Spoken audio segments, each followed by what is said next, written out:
Bonjour ou bonsoir, bienvenue chez Littérodio et je commence cette première chronique sur un livre de mon cru, en tout cas les textes, c'est un album jeunesse et j'espère dorénavant une fois par mois vous faire un retour de lecture. Je peux déjà vous dire le prochain qui n'a absolument rien à voir avec celui-ci sur le premier tome d'une quadrilogie, premier tome qui s'appelle Ceux de Corneau-Duc. Alors, les quatre tomes portent des noms différents, mais voilà, c'est le premier tome d'une quadrilogie écrite par Michael Perruchot et Sébastien Couture, paru aux éditions Cousumouche il y a déjà quelques années.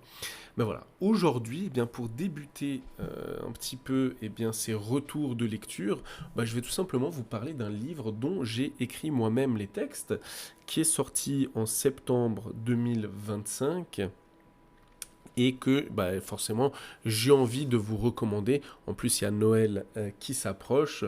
N'importe quel Noël finalement, hein, même si vous écoutez ça à une autre année.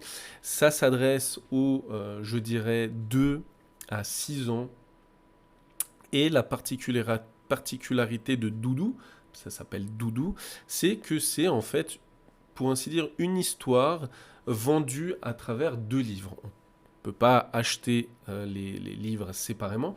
Les deux livres sont vendus à une petite trentaine de francs suisses et vous pouvez les trouver évidemment sur le site de l'éditeur, les éditions Poulpo, mais aussi dans toute bonne librairie de Suisse romande.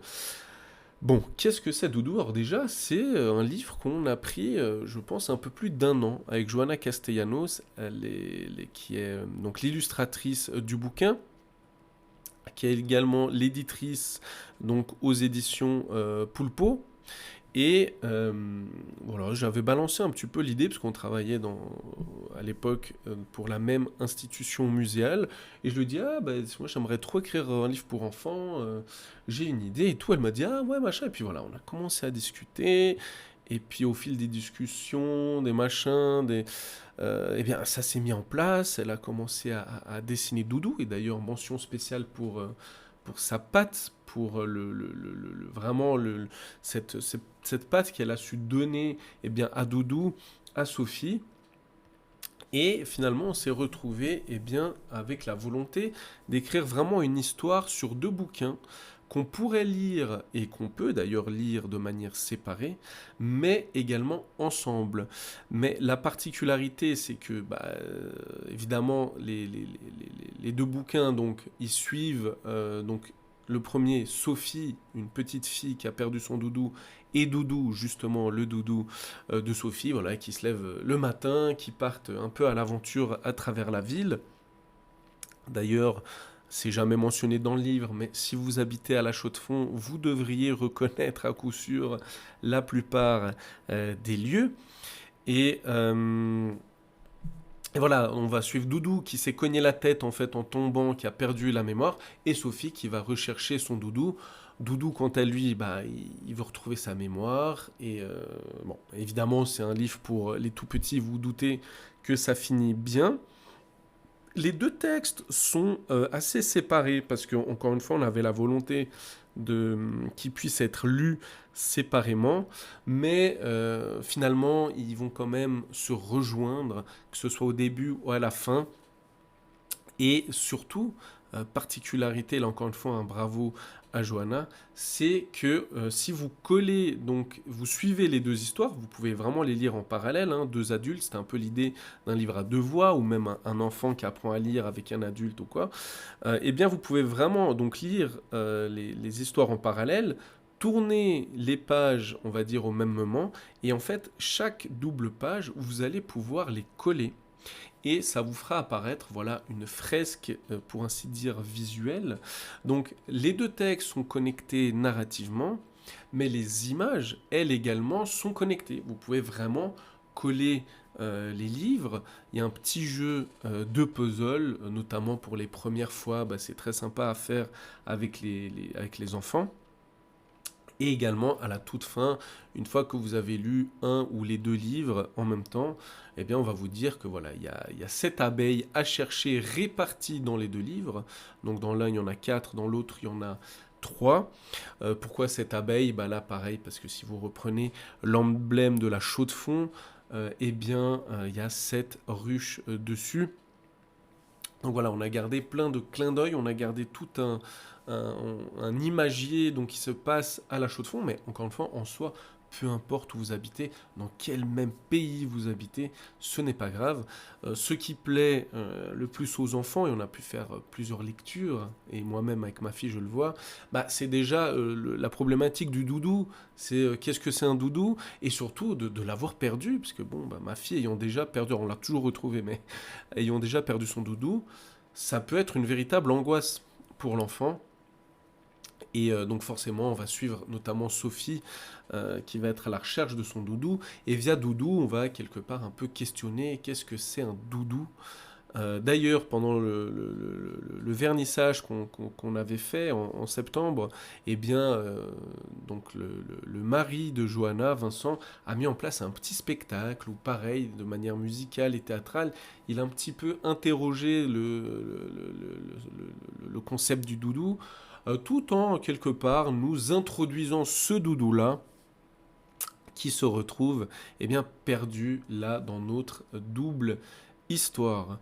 Voilà, donc encore une fois, pour une petite trentaine de francs, c'est des livres imprimés en Europe et plus exactement en Bulgarie. Alors nous, on pensait imprimer à la base en France, mais en fait, les imprimeurs par lesquels nous sommes passés ont effectivement leur siège en France, mais impriment en Bulgarie, ça on l'a su un petit peu plus tard, mais voilà.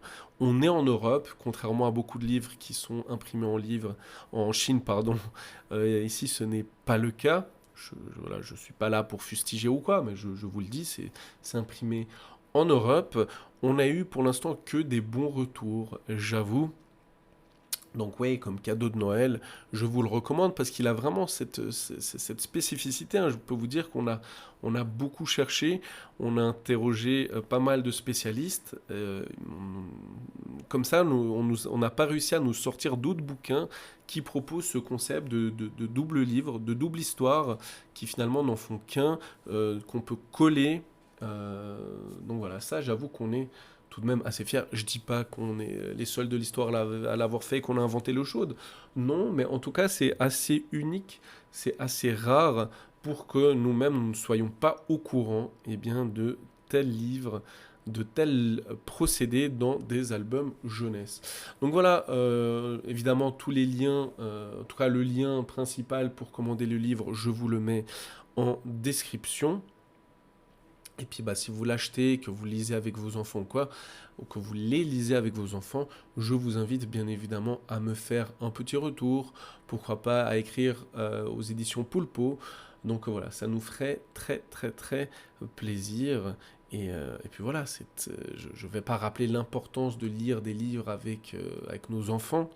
Ça me paraît primordial. Je vous avoue que moi, tous les lundis, sauf exception, nous tentons de passer un petit coup à la bibliothèque des jeunes là, de notre ville pour pouvoir refaire le stock de livres et de nouvelles lectures. Et puis voilà, c'est quelque chose que j'aime beaucoup. Ma fille aime beaucoup les histoires, qu'elles soient à lire, orales ou quoi. Donc voilà, je vais continuer et ça m'a d'ailleurs donné très envie, eh bien, je vous avoue, d'écrire d'autres livres jeunesse. Donc voilà, c'est en discussion, c'est en réflexion. Et qui sait, je reviendrai peut-être un jour vers vous avec un autre bouquin de jeunesse de mon cru. En tout cas pour les textes, parce que je ne sais absolument pas dessiner, peindre ou faire quoi que ce soit de visuel. En tout cas, merci à toutes et à tous d'avoir suivi eh bien, ce retour de lecture un peu particulier. Parce que là, c'est plus une présentation de livres, je vous l'avoue. Mais voilà, dès le mois prochain, pardon, je vous invite à revenir pour parler donc du premier tome, je vous le disais, de la quadrilogie, ceux de Cornoduc. Merci encore une fois, et puis à la prochaine.